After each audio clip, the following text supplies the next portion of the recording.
It's really a pleasure and an honor to be here with you. Thank you, Pamela, for that kind introduction. I am happy to be a friend of the Hebrew University, and I commend all of you who are friends of this extraordinary institution. I love being a lawyer. I'm extraordinarily proud of the tradition of American lawyers, and I'm also very proud of the tradition that is embedded for me in Judaism of seeking justice. And it is difficult to overstate the importance of Hebrew University. It has a powerful voice and generates generation after generation of people who speak up on behalf of integrity, scholarship, and really are critical to maintaining the fragile framework that is only maintained by the law and lawyers for the civil society which Israel seeks to nurture. So I guess given founders like Albert Einstein, Sigmund Freud, Martin Buber, and Chaim Weizmann, it should be no surprise that Hebrew University generates leaders in every walk of life, and has had produced seven Nobel Prize laureates in just the last decade. I got to look back at issues related to the founding of the university, and at the school's inaugural ceremony, which was really attended by a who's who of legal scholars, there was a lot of talk about the law and the teaching of law and how critical it was to the creation of this new nation with very high aspirations. They knew that civil society is completely dependent on scrupulously trained and truly wise lawyers and judges. And a young Israel was very fortunate, and the founders had great vision to see that Hebrew University was able to step to the fore and start generating those lawyers and those judges. And while I know they will be feted more fully in just a bit, I do want to take a moment to acknowledge the two award recipients today who were kind enough to invite me to speak. Ted Mervis is one of the nation's most extraordinary authorities on corporate governance, and I know those of you who know him, this is obvious.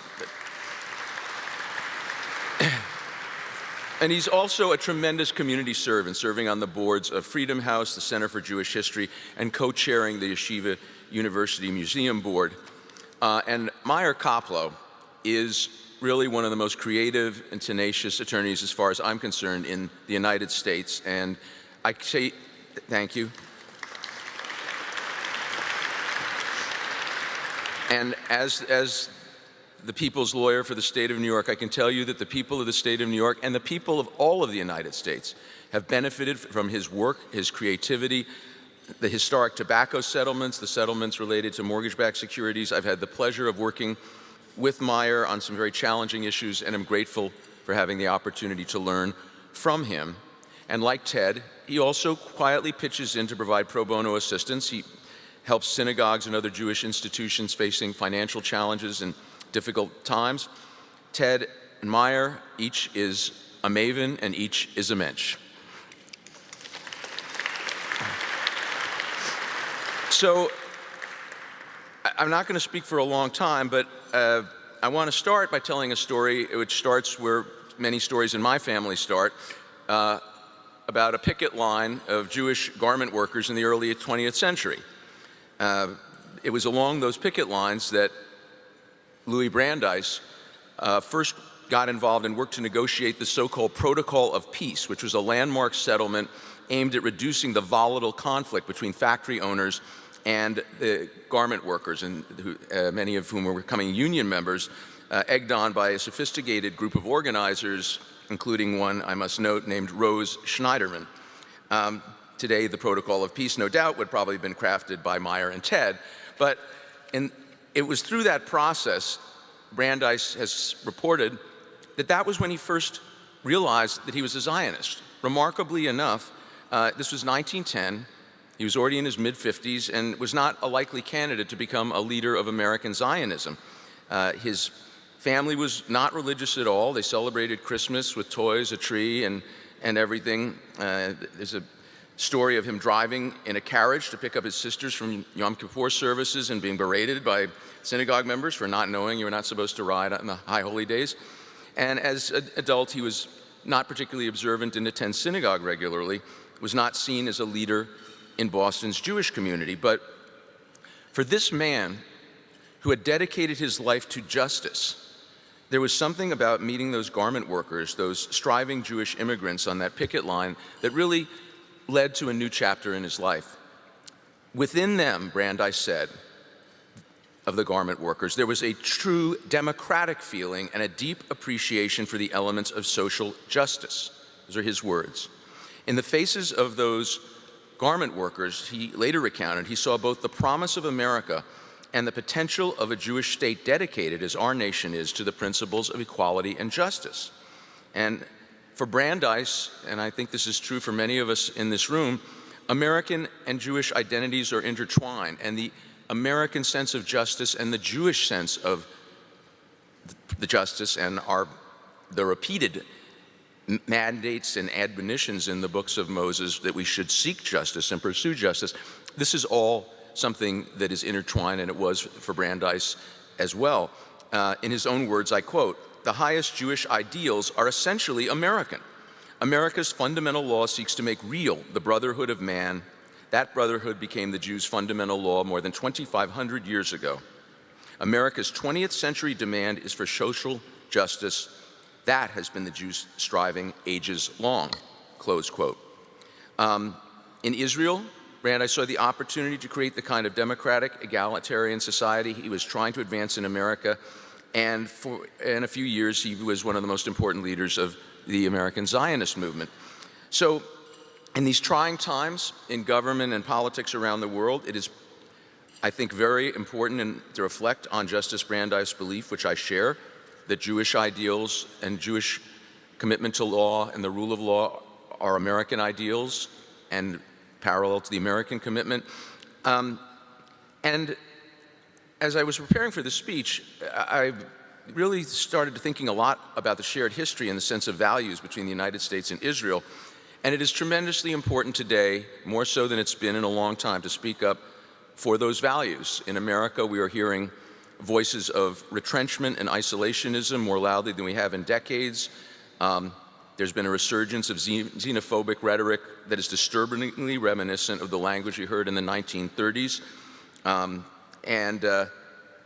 When you see more than one candidate for president calling for religious tests for immigration and saying that foreign aid should not only be slashed, but that Israel should pay back foreign aid to the U.S., we live in times where your voices and the voices of the students of Hebrew University are more important than ever. The enduring bond between our nations was not created because of smart lobbying. And this is very important for us all to understand, because the history is important. In the first couple of decades after Israel's creation, the U.S. really was not actually that supportive. Its financial support lagged far behind that of Western Europe. But as the two nations grew closer in the 1960s and 70s, the bonds strengthened.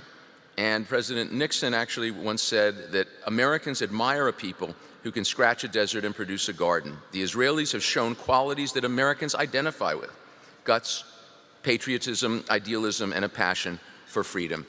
So if you look at the history, the reason that the bond between Israel and the United States developed and is so strong to this day is really because of our shared values. It's our shared commitment to democracy and, my colleagues, to the rule of law.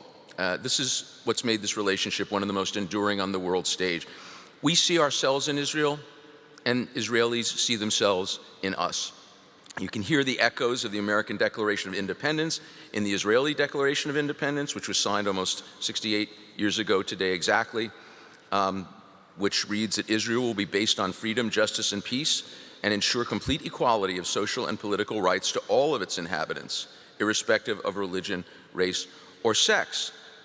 So these are high ideals, as our founders set forth high ideals for us, and the question then becomes, who will ensure that these promises are fulfilled? And to me, the answer is simple: lawyers. Educating lawyers, what the work that Hebrew University does to educate generation after generation of great lawyers in Israel, is absolutely critical to sustaining the ambitious project that is the Jewish state. It is, from my point of view, there's no greater tradition than our American tradition of law, and I think that the parallels in Israel are inescapable if anyone should choose to look. The ideals that made our nation great, the ideals of democracy, equality, and especially our commitment to equal justice under law, unite us with our Israeli counterparts and unite us as lawyers in the shared project of maintaining this fragile framework for civil society in very trying times. It is very important to me, and it's particularly important to me, that Hebrew University doesn't turn anyone away because you can't afford it. This is tremendously important, and there's a lot of talk in the United States now about the unaffordability of higher education, and I am not where I am today because of my own actions alone. My grandfather never finished elementary school. My father went to Brooklyn College for free and went to law school on the GI Bill. And when we were having debates over funding for higher education, I often say, what's the difference between a kid whose father never finished elementary school growing up in East New York and the Attorney General of the United States? And the answer is one generation and CUNY. So Hebrew University uniquely provides a good education to everyone. Your gifts today make it possible to see that all of this diverse array of students will be able to get that education, and it will continue to provide the lawyers that keep Israel on its path. And just to give you an idea about how crazy my family is in the law, my father's older brother at the age of 60, who was a college professor, decided he would go back to law school because he always wanted to be a lawyer. And he graduated at the age of 63, had trouble passing the bar exam because he kept writing critiques of the questions in the margins. He thought they were badly drafted. So, but I appreciate the work of institutions like Hebrew University. Without them, we wouldn't have the society we have here. I wouldn't be here, and the state of Israel would not have been able to survive, flourish, and withstand tremendous challenges. So whether my work as the people's lawyer involves protecting religious freedom or workers' rights or seeking to reform our criminal justice system, the same ideals that Hebrew University was founded on guide our office every day, our essential commitment to equal justice under law. And let me bring it back to the original people's lawyer, Louis Brandeis, who said, "Zionism is the pilgrim inspiration and impulse all over again." And quoting Brandeis, "The ideals and desire for liberty that have characterized the earliest Americans and have shaped the nation's destiny now stood reborn in a movement to allow the Jews to live in freedom. How much more American could a movement be?" Close quote. Ladies and gentlemen, thank you for supporting one of the most noble endeavors in human history, to create a society based on the rule of law, where equal justice under law is our goal, our mission, and something that we recommit ourselves to every day. Hebrew University is a critical part of our shared mission. I thank you for everything you do. I thank you for honoring two attorneys who make all of us proud of the great tradition of the law and American lawyers. And I appreciate greatly your having me here and honoring me, and your great support for this fine institution. Thank you.